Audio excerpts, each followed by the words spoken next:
เป็นหนาวแล้วไปไว้เนาะคงไข่บ่มีเนาะเรียนใหม่เลย เป็นเฮือนใหม่แหละมีแต่อยู่ดีมีแห้งนั่นแหละอยู่เย็นเป็นชุกเนาะว่าจังได๋ เงินบ่ ด้วยเงินด้วยคำเนาะเอาไปบ่มากกระลุมคำว่าวันนี้เนาะเพิ่นได้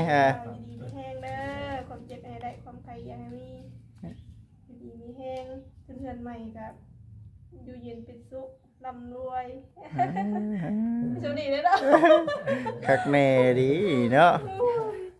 เรียนตามเด้อมาครับโชคลาภน้องหนึ่งก็ขอให้เจ้าอยู่ดีมีแห่งความเจ็บจะได้ความไข้บ่อยให้มีนักเรียนต่อไปขออันปรารถนาสิ่งใดขอให้ได้นะถึงคำนั้นหรือมาอยู่ดีมีแห่งคำพูดต้องพูดมันเงินสาธุ ไปขออนุญาตเด้อพี่น้องเด้อเนาะมาเข้าเฮือนใหม่น้องเถือทองบาทนี้ก็ได้อยู่ในโซนนี่พี่น้องเนาะเป็นโซนคือว่าอันไหนพี่น้องเนาะทางโทรทางไหนโอ้อันนี้ก็ทงตะภาพมันยังไม่ได้ออกเลยบ่น่ะยังเนาะ อันนี้คือโทรศัพท์แม่นอนนี้บ่แม่นบ่พอกับแม่นอนนี้เนาะน้องถวยทองนอนอยู่นี้เนาะแม่นบ่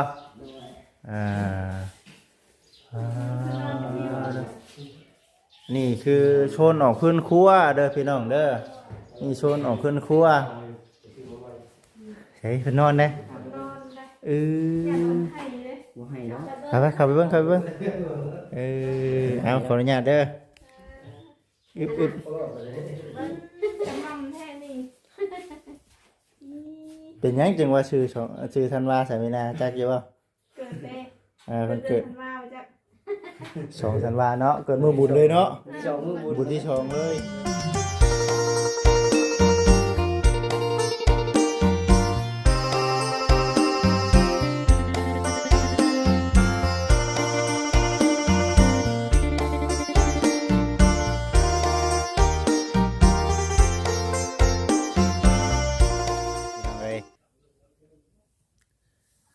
กับทักทายสบายดีเด้อกับสบายดีสวัสดีพ่อแม่พี่น้อง FC ทุกท่านทั้งฝั่งลาวฝั่งไทยทั้งต่างประเทศพี่น้องเอ้ยพอๆกับทางบ่จิตเส้นเก่าเส้นเดิมเนาะมื้อนี้วันนี้พี่น้องเอ้ยเนาะอยู่ที่เฮือนน้องถวยทองมื้อนี้ก็ได้กับมื้อนี้เนาะทางบ่จิตเองมีเวียกแน่พี่น้องเอ้ยเนาะหรือว่าได้รับหน้าที่เป็นสะพานบุญให้กับทางผู้รักผู้ใหญ่เพิ่นเมื่อนี้ก็เข้ามาหาทางบ้านน้องๆเพิ่นอีกก็สืบต่อเนาะเมื่อเพิ่นขึ้นเทือนขึ้นศาลบ่จิตเองก็บ่ได้มาพี่น้องเอ้ยเนาะก็ต้องขอโทษขออภัยทาง FC และก็ทางผู้รักผู้ใหญ่เพิ่นนำพร้อมมันตรงกันกับมื้อเฮ็ดบุญเพื่อนพี่น้องมาอยู่ใกล้ๆกันนั่นแหละเลยบ่ได้มีโอกาสได้มาเนาะพี่น้องเนาะมื้อนี้ก็ถือว่าเอามาผูกแขนเพิ่นย้อนหลังพี่น้องเอ้ยมื้อนี้ก็ได้ลงเถือทองแล้วก็สิมีเวียงหยังนำแน่กับ FC เรารุ่นเราชมเบิ่งไปนํกันพี่น้องเอ้ยเนาะก็ยังคือเก่าเนาะยังรับหน้าที่เป็นสะพานบุญเนาะให้กับทางผู้รักผู้ใหญ่เพิ่นคือเก่าเนาะเพิ่นบอกมาแบบใดเฮ็ดไปแบบนั้นพี่น้องเอ้ยก็มีแต่ว่ารอคำปรึกษาจากทางกับทางผู้รักผู้ใหญ่เพิ่นพร้อมบ่จิตเองก็ได้ว่าสิเฮ็ดจังไดดีว่าซั่นหั่นนะพี่น้องเอ้ยไปซะเนาะเข้าไปถามไทยทั้งน้องเพิ่นก่อนขึ้นเฮือนขึ้นศาลเนาะนอนเฮือนนอนศาลแล้วเป็นแนวใดพี่น้องเอ้ยเนาะเดี๋ยวไทยบรรยากาศทั้งนอกทั้งในเฮือนของทางน้องถือทองเบิ่งให้ครับพ่อแม่พี่น้อง FC ได้เบิ่งได้ชมนำกันเนาะถือว่า2หลังนี้เนาะพี่น้อง FC เอ้ยก็ถือว่าสำเร็จเสร็จสิ้นขึ้นเฮือนขึ้นศาลเรียบร้อยแล้วพี่น้องเนาะบัดนี้ก็ได้มีแต่ว่าบางสิ่งบางอย่างเนาะน้องๆเพิ่นยังหนุ่มยังน้อยที่ผ่านมากับผู้รักผู้ใหญ่เพิ่นเฮ็ดให้เนาะกันว่าผู้รักผู้ใหญ่เพิ่นบอกว่าเนาะสุดสวยนั่นสุดสวยนี่ก็บ่จิตเองก็ยินดีเป็นสะพานบุญกันว่ายังบ่ทันมีงบก็ให้น้องๆเพิ่นเนาะคอยหาเงินหาคำคอยเฮ็ดไปเทื่อละเล็กเทื่อละน้อยอายุยังหนุ่มน้อยก็น่าสิ แล้วคักพี่น้องจะได้งามสำหรับก็คือสิโอเคเยอะบ่จิตว่านะแล้วสัตว์พี่น้องเนาะเดี๋ยวเข้าไปหาทางน้องเสือทองก่อนเพื่อนน้องฉลาดเดี๋ยวบ่จิตสิเบิ่งรอบๆเนาะว่าสิแม่นจังไดนะพี่น้องเอ้ยไปพี่น้องเด้อให้เห็นทางร้านดังก่อนเนาะพี่น้องเนาะอันนี้คือจะเป็นเฮือนของทางน้องชายหล่าเนาะเป็นทางผู้หลักผู้ใหญ่เนาะทางบ่จิตเพิ่นได้ให้ทางบ่จิตเองเป็นสะพานบุญให้แล้วก็เป็นทางแม่ฮักน้องชายหล่าเพิ่นพร้อมนั่นก็ได้อุปถัมภ์คำสู่เพลงน้องเพิ่นเนาะโดนแต่น้ำจิตน้ำใจชวนเนาะน้องเสือทองเฮาเนาะพี่น้องเอ้ยก็ถือว่าขึ้นเฮือนขึ้นซานเรียบร้อยได้เนาะสิขึ้นไปทำไทยอัปเดตก่อนพี่น้องเอ้ยเด้อโยกระตุกไปแล้วบัดนี้เดี๋ยวเลยบ่เขาก็ไปสั่งก็โอ้หอยแนวมันแล้วเนาะฝุ่นน้องชะดาเฮาสบายดีทำยังอันนี้ห้วยเนาะสบายดีโอ้ตัวเพิ่นเอามาพี่เรียบร้อยแล้วนี่เนาะเอามาไว้ข้างนี้เรียบร้อยพี่น้องเอ้ยโอ้ยทีนี่เนาะทีบังนี่บนนั่งคักๆทั้งผู้สาวกับมาน้ำมานี่สบายดีเนาะบอกว่าให้มายังอยากมาพี่น้องเนาะออกทางนอก เออ เปิดตา เปิดหูเปิดตาบอกในกันได้บอกคือบจิตขังไว้ในเฮือนนี่เนาะเออเอาสังเกตสบายดีสบายดีมาอยู่มาเราต้องเฮ็ดเวียกไปโอ้เออมาเราต้องใส่กัน การใช้งานแล้ว ถ้า เนาะ ไม่อยากเฮ็ดเวียกเราต้องใครของในเฮือนคนข้างหน้าไอ้หอกให้ มาสบายวะ สบายดีเด้อสบายดีเป็นไข่นอนขึ้นใหม่เป็นไข่ไวรัสเลยบวกเกี่ยวกันแล้วว่าเนาะบวกเกี่ยวกันเนาะเปิดโรงเรียนให้มาน้องธันวาไข่ก่อน อ๋อนั่นไงไข่มาน้องธันวาไข่ถ้วยต่อยเกือบชั่วโมงมั่วไปจะเด่นอะไรกินยาท่านก่อนไม่เช้านี่เกือบ หายไว้ ปวดหัวดิปวดหัวแห้งไม่เช้านี่เป็นยังไงเนาะ เป็นสาวไม่ทำนี่นะเต็มที่แล้วเนาะมือเนี่ย บ้าแม่เลย อันนี้เกี่ยมชั่วโมงก็ต้มแน่ เตรียมพองกระต้มบ่ แกนมือก็พอแล้ว ดอยพี่น้องเอ้ย แต่บริเหตุใหญ่ในบ้านเนี่ยตามประเพณีตู้เหล้าธรรมดา ที่เราธรรมดาเนาะ อันก่อนกินเหล้าธรรมดาคือเราบ้าน บ้านเฮานี่จักสิว่าจังไดพี่น้องเนาะแต่ว่าแต่ละปีก็คือว่าใหญ่อยู่นะพี่น้องเนาะแต่ละปีบ้านเฮานะก็คือว่าเนาะมื้อนั้นบ่ได้มามื้อนั้นเป็นจังไดคนหลายบ่มื้อ อะไร ขึ้นเฮือนนี่นะ หลายตัว บ่ได้เบิ่งฮอดคงฮอดคลิปหยังเลยแบบว่าทางนั้นก็วุ่นกับพอทางนั้นนะหลายพอสมควรเนาะนี่คือนอนคนเดียวบ่น้องคือทอง นอนพ่อแม่ก็มานอนนำ พ่อแม่มานอนนำบ่ เป็นใหม่อยากไปนอนคนเดียว อุ่นก่อนเนาะ อุ่นก้อน อุ่นน้ำกันก่อนยังไงอันนี้มาขึ้นมาทำไม่ได้ไปหาน้องคือทองก่อนบันหนึ่งไอ้เฮ้ยเนาะ ให้ข้อลูกนะ กินยากินยานอนนั่งตื่นกินยาง่วงนอนเจ้า จังมือได้เป็นไข่นี่ ก็ได้2-3 มื้อ 2-3 มื้อละ ด้วย อากาศมันเปลี่ยนแปลงเนาะ มื้อแรงไม่ใช่ใครไปสักยาต้องปวดเลย ชักกับกินบ่ทั้งกินทั้งชัก ด้วย ทั้งกินทั้งชักว่าซั่นไปแล้วเลย หนังก่อน ไปได้พันยังแน่เฮ้ยเนาะเห็นว่าก็ได้นั่นเฮือนใหม่ พันเลขมา มื้อนี้มื้อเด็กออกได้มื้อนี้ต้องมาถามเด็กได้มื้อนี้เนาะ ผ่านจาก นะ จักคิวเนาะตามจุดของเงินทุกอันนี้ยันนอนรับคนเลยบริษัทเลย เจ็บคักปัญญังติ ด้วย มาได้เป็นไข่พี่น้องเนาะน้องเสือทองก็ได้2-3 มื้อได้แม่นบ่ ด้วย 3 มื้อโอ้ยเนาะแล้วบ่จิตยังบ่ทันได้ผูกแขนบ่นี่เนาะขึ้นเฮือนใหม่ไข่บ่ได้สังเกต ว่าผูกแขนย้อนหลังก่อนนะ พายเท้า ผูกแขนนั่งน้องถือทองก่อนบริมาพี่น้องเอ้ยพอดีว่าโอ้ยต้องกินน้ำอุ่นเนาะ แม่กินน้ำเย็นบ่ เออ ว่ากินน้ำตู้เย็นนั่นอันไอ้หล่า บ่สบายต้องต้มน้ำได้ แม่น ต้มน้ำแล้วก็เฮากินแล้วมันก็ชื่นปาก ๆ น้ำก็บ่คมอีกปากก็บ่คมหั่นน่ะ ว่าสิเข้าอีลูกตลาดแม่ซื้อคิงบ่คือเท่านี้มึงคิงขายจะเขาซื้อคิงเลยต้มน้ำคิงกิน ก็บ่บอกให้เนาะลืมซะบ่สิจังได๋เนาะขิงดิต้มน้ำขิงบ่ ต้มน้ำคิงกับข่าแล้วใส่กันแล้วที่หัวจะน้ำ อันนี้คือไข่ในบ่หรือว่าจังได๋นี่หรือว่า สำนี่เลยบริไข่นัก บ่ได้ไข่นักบ่ พอจะรับเขือเนาะ นักหัวคือบ่ เลย อ๋อก ลางคืนก็พอจะรู้สึก นั่ ให้ น แม่หน่อยนึง เขียนให้เพิ่นก่อนมันอยู่ดีมีแห้ง ห่อนอะไรเลยเนาะ ฮ้อนได้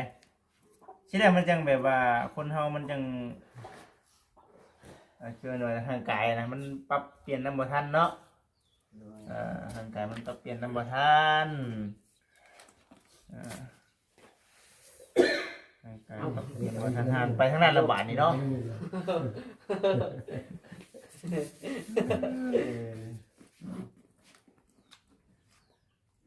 ทีมงานก็คือกันได้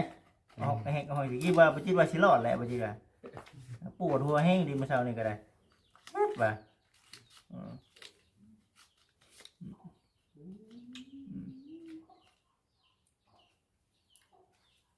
แห้ง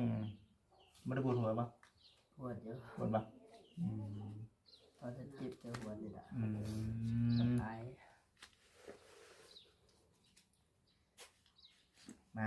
มาแขนย้อนดังพี่น้องเอ้ยเนาะกินเรื่องกินชาญ นั่งละมันจะ มาดีไม่แห้งแล้วน้องสุดท้องเลยเนาะเด้อดีไม่แห้งเศร้าเป็นไข่เป็นหนาวแล้วไวๆเนาะ คงไข่ปวดเนาะเรียนใหม่เลย เป็นเฮือนใหม่เลยไม่ใช่อยู่ดีไม่แห้งนั่นแหละอยู่เย็นเป็นชุกเนาะว่าจะได้ เงินบ่ ด้วยเงินด้วยคำเนาะเอาไปบ่มากกระลุมคำว่าแบบนี้เนาะร่ำรวยเนาะคำคูณคือเฮือนใหม่ใส่ห้างงามบอกเพื่อนว่าในใดอ่ะนั่นแหละพี่น้องเอ้ยกะน้องคือห้องนอนโซนนั่นบ่เครื่องของเขาเดี๋ยวมีเสื้อผ้าหน้าแท้เนาะเพราะตอนนี้เขายังบ่ได้มีเกินมาอย่างเขาบ่มีครอบครัวเนาะมันก็เลยแบบว่าเรื่องหม้อหนึ่งหม้อแกงถ้วยบ่วงเนาะเขาเองก็เลยว่าบ่ได้มีที่ตรงไหนเนาะมีแต่บอลผักบอลเช้าผ้าห่มผืนนอนเนาะแม่นบ่ เลย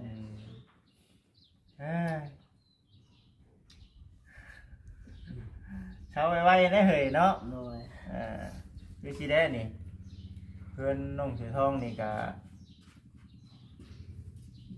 ยังจะสีเนาะแม่นบ่ยังจะสียังสีเท่านั้นแหละพี่น้องเอ้ยยังจากกะโลเรื่องมือชังนี่ก็ถือว่าสวยงามแล้วทำท่าสีก็จืดตัวแหละคือเพื่อนน้องใช้ดาตัวแหละงามตัวแหละพี่น้องเอ้ยเนาะ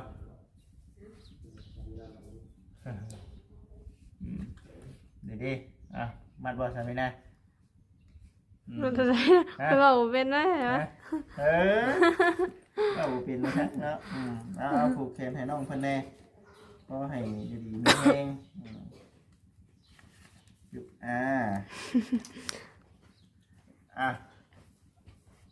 ใช่นะ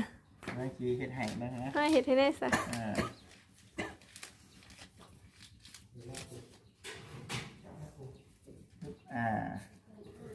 ผูกยินดีน้ำน้องถือทองคนพ่อมให้เศร้าไวแล้วผมเจ็บผมเป็นเอ้า ได้บ่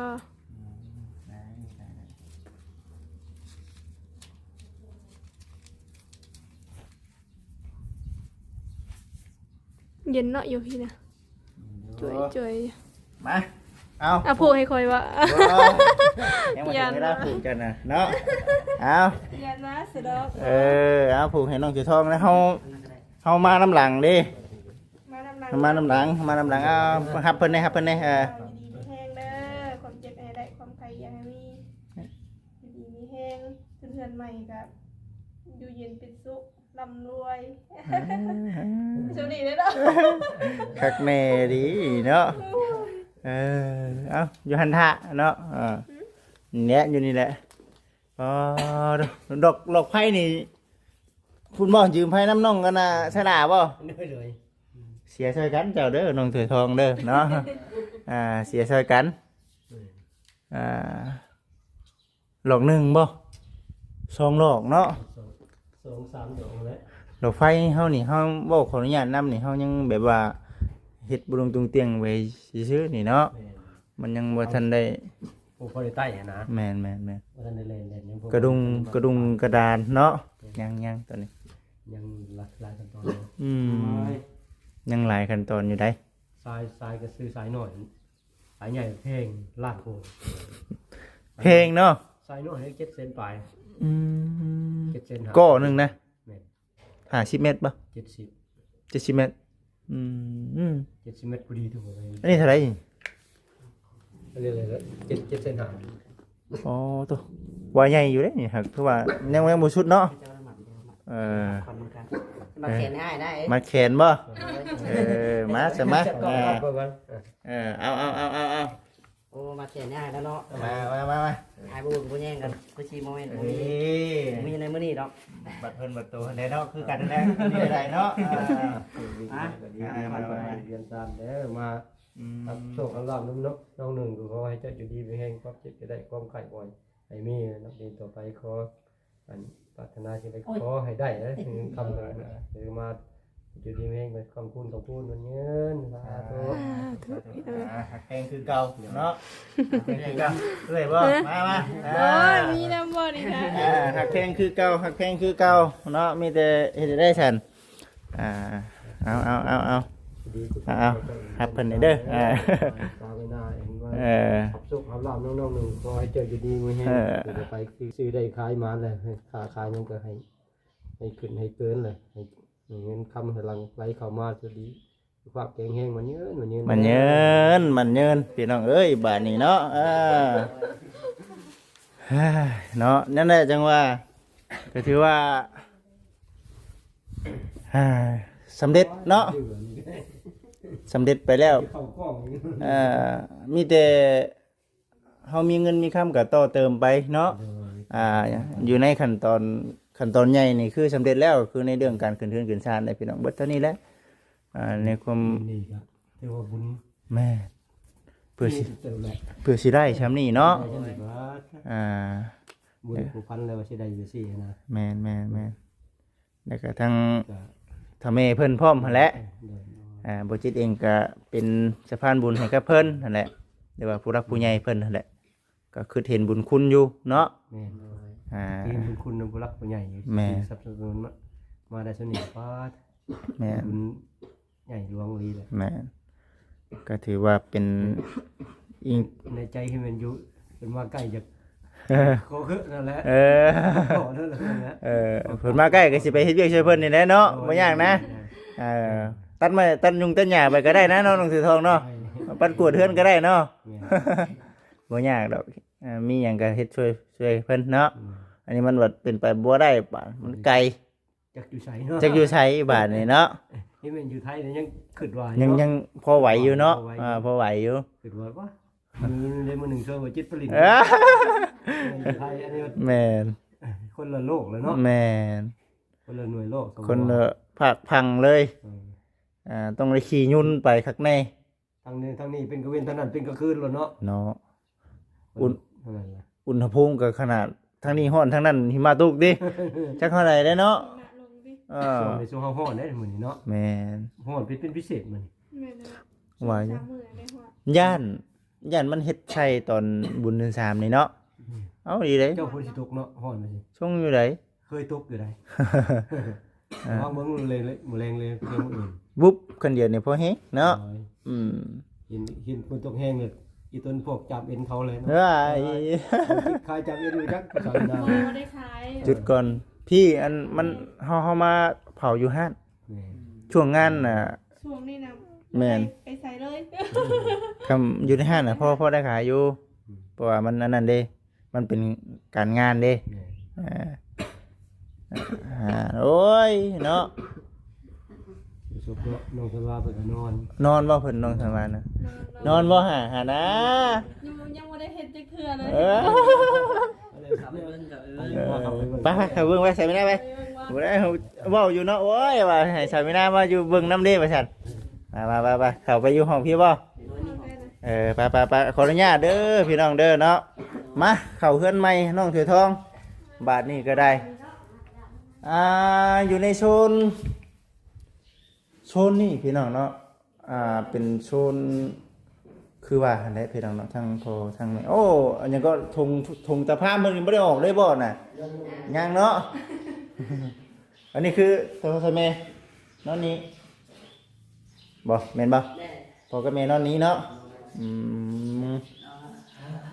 น้องถวยทองนอนอยู่นี้เนาะแม่นบ่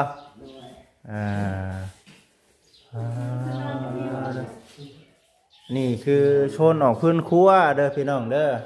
นี่โซนออกพื้นครัวเฮ้ยเพิ่นนอนเด้ นอนได้ อื อยาก อ คนไทยเลย บ่ให้เนาะ ไปเข้าไปเบิ่งเอาขออนุญาตเด้อ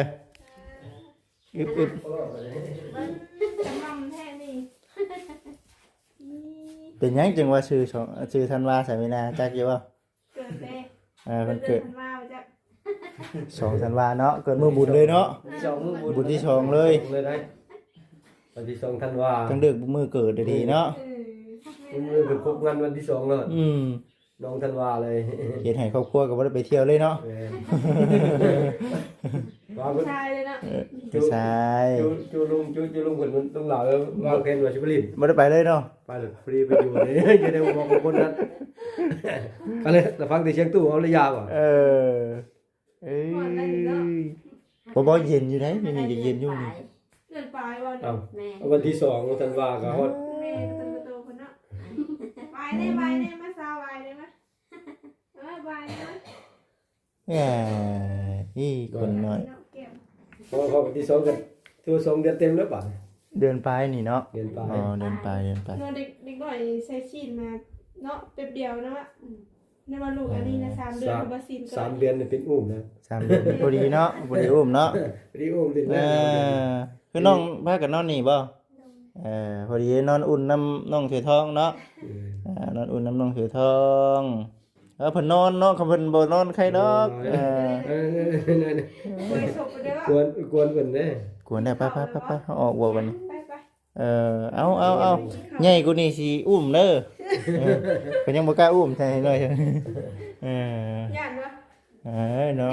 บ่เคยเนาะบ่เคยอุ้มเด้ฮะบ่เคยอุ้มเด็กน้อย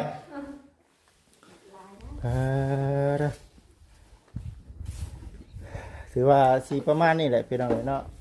เงียบเนาะบัดนี้เนาะ คนว่ามัน กล้องง่ายนี่ เฮ้ยยังบ่ เมื่อได้บ่นี่ เมื่อเนาะบัดนี้เนาะเดี๋ยวลืม เอาซะผมมุกขอบใจหลาย กำใจคือกัน ๆมื้ออื่น ใส่ซีนหมู มื้อต้องขายของเด้ เขาฝากเลยนี่ มายังอันนี้ เขาฝากซาวินาเขาบัวงาม ถ้าเราบ้างเราไม่ยังผัก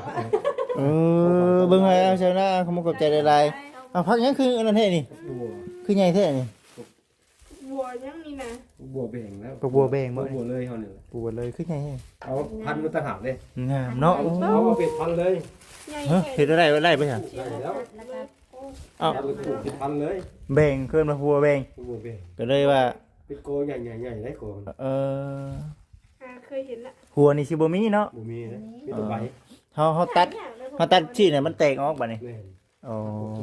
เอาไปให้ซาวินาเฮ็ดพอพันธุ์มัน เด้ ส่ อ วนมากบ่ได้มีได้นี่นะ แน่ๆเอาเฮ็ด ไม่ได้เคย เล ปลู ย กเทื่อ นี่อยู่บน ทางนี้เอายางทางเฮ็ดทางปลูกก็ได้ พร้อมแล้ว เห็นห้างบองตัวหน้าบอนทำไมปลูกคักคนมาพอดีคนมาเบิ่งก็เป็นคนมาเบิ่งก็สะออนนะ ใบใหญ่เลย คือใหญ่แท้ ค ว่าซั่น นในหัวมานาน พันธุ์ อ้า ให้ลืมกูมือ พันธุ์วิเศษ สมปูมือสมกำปั้น น้องเลยบ่เชื่อเด้เนาะคือน้องว่าทำกับปั่นนี่นะ ปอเฮือนงามพี่น้องเอ้ยเนาะยังอันนั้นไหนนี่พี่น้องเอ้ยเนาะไปบ่ปากหรอกจบคลิปก่อนพี่น้องเนาะคลิปต่อไปจังว่ากันอีกเทื่อเราเบิ่งเราชมไปนํกันเด้อพี่น้องเด้อมื้อนี้ก็มีเวียกแหน่มื้อนี้ก็ได้เป็นจังไดก็รอเบิ่งเราชมไปนํกันโดยพี่น้องเอ้ย